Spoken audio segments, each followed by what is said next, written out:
নমস্কার সকলকে। পাঠ করছি বনফুলের গল্প তিলোত্তমা। সকলেরই জীবনে মাঝে মাঝে এমন একটি নাটকীয় মুহূর্ত আসিয়া উপস্থিত হয় যে সমস্ত হিসাব, সমস্ত আয়োজন হঠাৎ নিমিষে বদলায়া যায়। উত্তর বাহিনীর নদী স্রোত সহসা দক্ষিণ বাহিনী হইয়া পড়ে। তুঙ্গ পর্বত অকস্মাৎ গভীর গহ্বরে পরিণত হয়। সাধারণ মানুষের জীবনে এসব হয়। ইহার জন্যে রাম কিংবা রাবণ হওয়ার প্রয়োজন নাই। নকুল নন্দী সাধারণ লোক, তাহার পুত্র গোকুলও অসাধারণ কিছু নহে। তার আর 5 জনের মতো সেও বিয়ে পাশ করিয়া এখানে সেখানে আড্ডা দিয়া, তাস খেলিয়া, পথের থিয়েটারে অভিনয় করিয়া, রাজনীতি কিংবা সাহিত্য সম্পর্কে মাথা ঘামাইয়া, অর্থাৎ এক কথায় ভ্যারেন্ডা ভাজিয়া দিন যাপন করিতেছিল। আর 5 জনের যেমন বিবাহের সম্বন্ধ আসে, গোকুলেরও ঠিক তেমনি আসিতে লাগিল। বিবাহের বাজারে গোকুল সুপাত্র।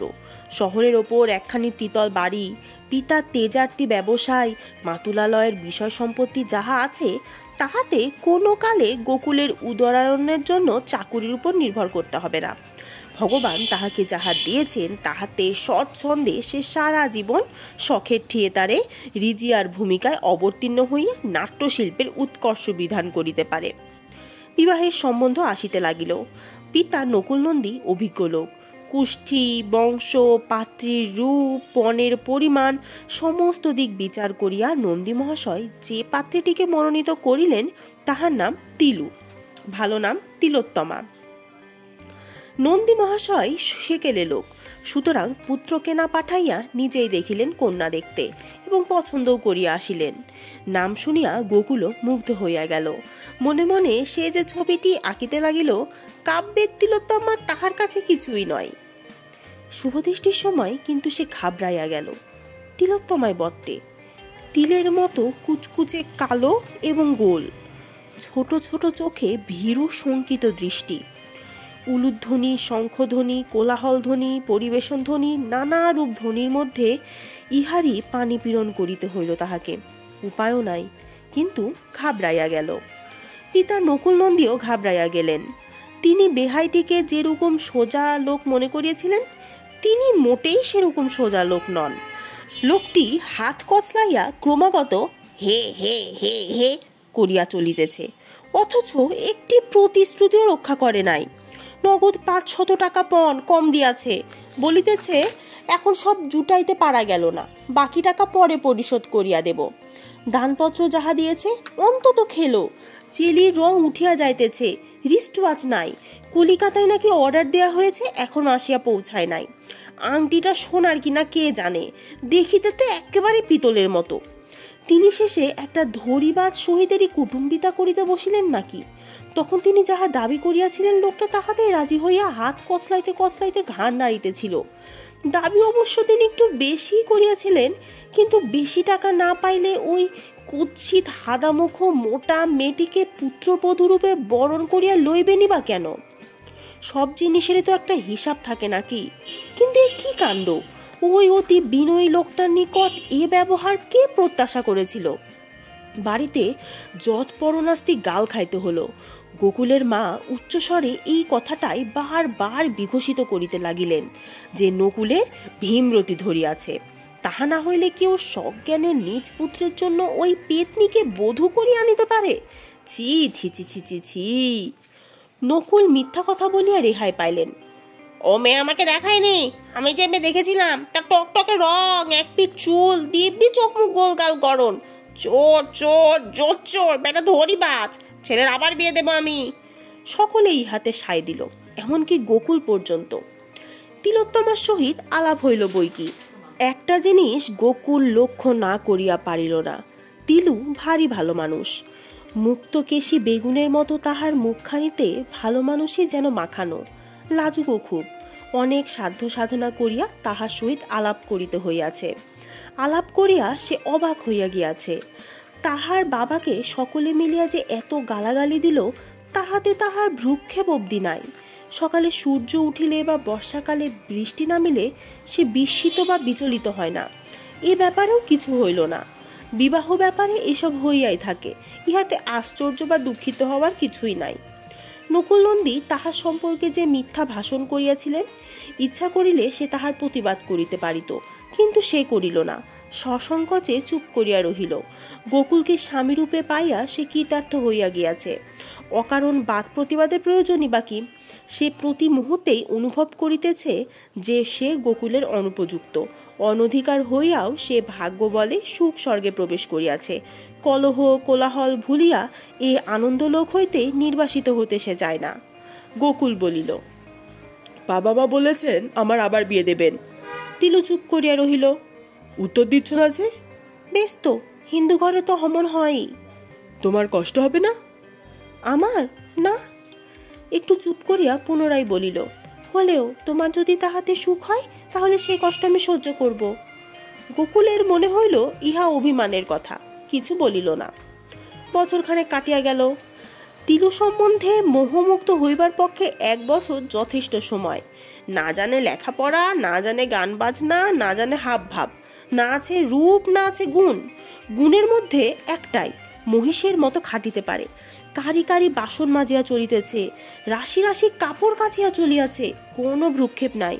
মা তাহাকে রান্নাঘরে ঢুকিতে দেয় না। সে বাহিরের কাজকর্ম লইয়াই থাকে এবং তাহাতেই ডুবিয়া থাকে। আকাশে চাঁদ উঠিল কিনা, বকুল বনে পাপিয়া ডাকিল কিনা, এসবের খোঁজ রাখা তাহার সাধ্যাতীত। নাট্যশিল্পী, কবি, প্রকৃতি গোকুল দমিয়া গেল এবং অবশেষে হাল ছাড়িয়া দিল। একটা চাকরানির সহিত কাহাতক আর প্রেম করা যায়? বাবা যদিও এখনো বেহাই গোষ্ঠীর উপর বড়ই চটে আছে, কিন্তু দ্বিতীয়বার বিবাহের কথা তিনি আর উপস্থাপন করে নাই। শতপ্রবৃত্ত হইয়া গোকুলের পক্ষেও মুখ ফুটিয়া সে প্রস্তাব করা শক্ত। এমন সময় বিধাতাই একদিন মুখ তুলিয়া চাহিলেন। চন্দ্রগুপ্ত অভিনয় হইবে। সেলুকাস এবং অ্যান্টিগোনাস অভিনয় করবার লোক পাওয়া গিয়াছে, কিন্তু পোশাক পাওয়া যাইতেছে না। গ্রিক পোশাক আনিবার জন্য গোকুল কলিকাতায় যাইতেছিল। স্টেশনে টিকিট করিতে গিয়া তাহার চোখে পড়িল একজন বিধবা পৌরা ভিড়ের মধ্যে বড় বিপন্ন হইয়া পড়িয়াছেন।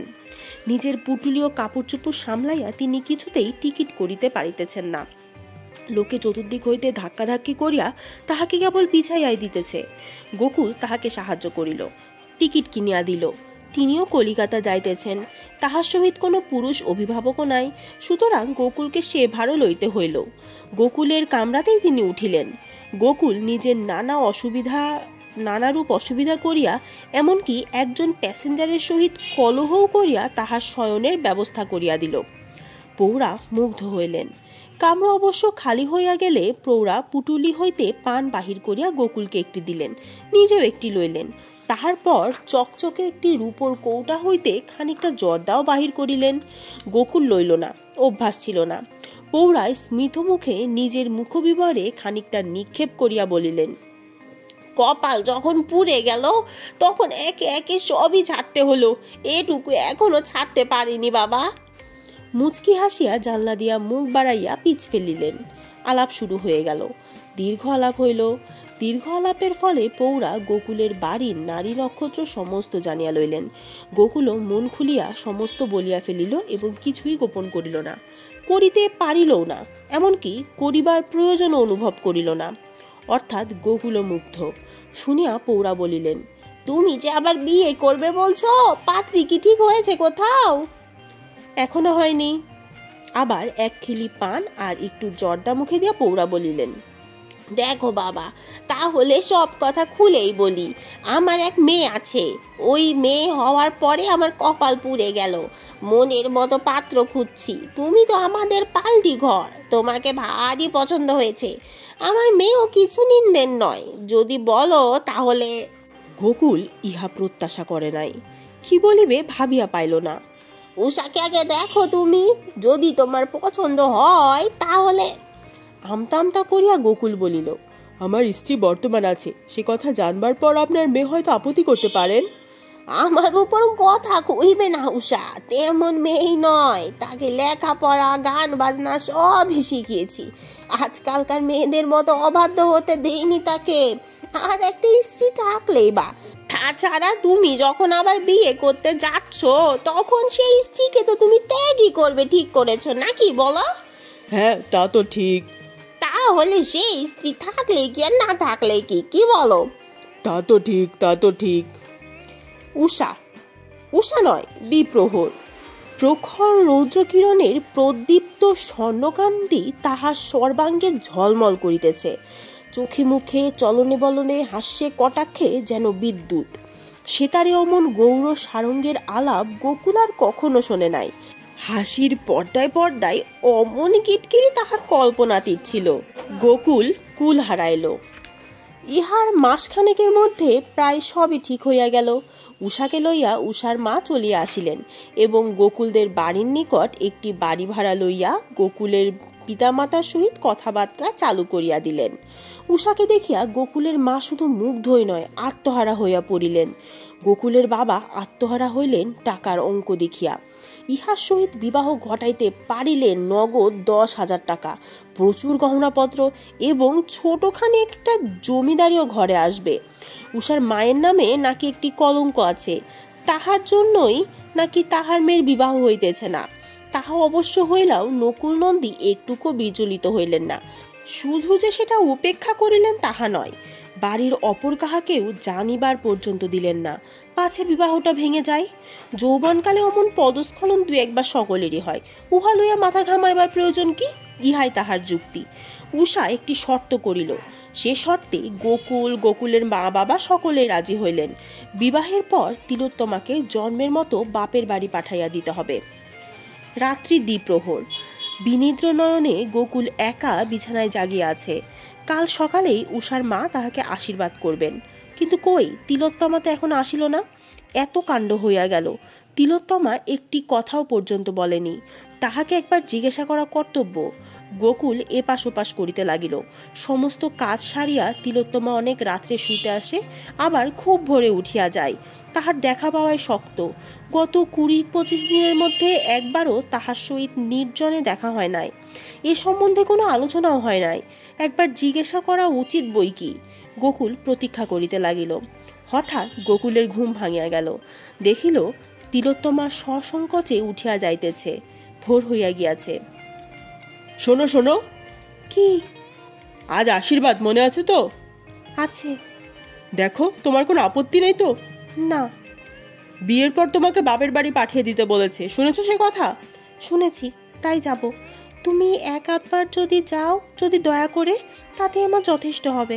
আমি যাই, আমার অনেক কাজ পড়ে আছে। চলিয়া গেল। গোকুল কিছুক্ষণ গুম হইয়া শুইয়া রহিল। তাহার পর উঠিয়া বসিল। তাহার পর বিছানা হইতে নামিয়া জানালার নিকট গিয়া দাঁড়াইল। দেখিল তিলোত্তমা ছাই গাদায় বসিয়া বাসন মাজিতেছে। আশীর্বাদের সাজ সরঞ্জাম লইয়া উষার মা আসিলেন। প্রচুর সাজ সরঞ্জাম, প্রকাণ্ড একটা ফুলের মালাও সঙ্গে আনিয়াছেন। মুচকি হাসিয়া বলিলেন, উষা সারা রাত নিজের হাতে মালাটি গাঁথিয়াছে। গোকুল স্নান করিয়া আসিল। কার্পেটে আসন পাতা হইল। মালা পরিয়া গোকুল আসনে বসিতেই যাইবে, এমন সময় গোকুলের মা বলিলেন, শাকটা বাজাই কে? আমার ঠোঁটের ঠিক মাঝখানে ব্রণ উঠেছে আবার। অবমা, কোথায় গেলে তুমি? শাকটা বাজাও। শাকটা হাতে লইয়া সসংকোচে তিলোত্তমা দ্বার প্রান্তে আসিয়া দাঁড়াইল। শাক বাজিয়া উঠিতেই গোকুলের পায়ের নখ হইতে মাথার চুল পর্যন্ত যেন একটা বিদ্যুতের শিহরণ বহিয়া গেল। অকস্মাৎ বজ্রাঘাতে সমস্ত চূর্ণ বিচূর্ণ হইয়া গেল। আমাকে মাফ করবেন। দুহাতে মালাটা ছিঁড়িয়া ফেলিয়া সে দ্রুত পদে উপরে উঠিয়া গেল।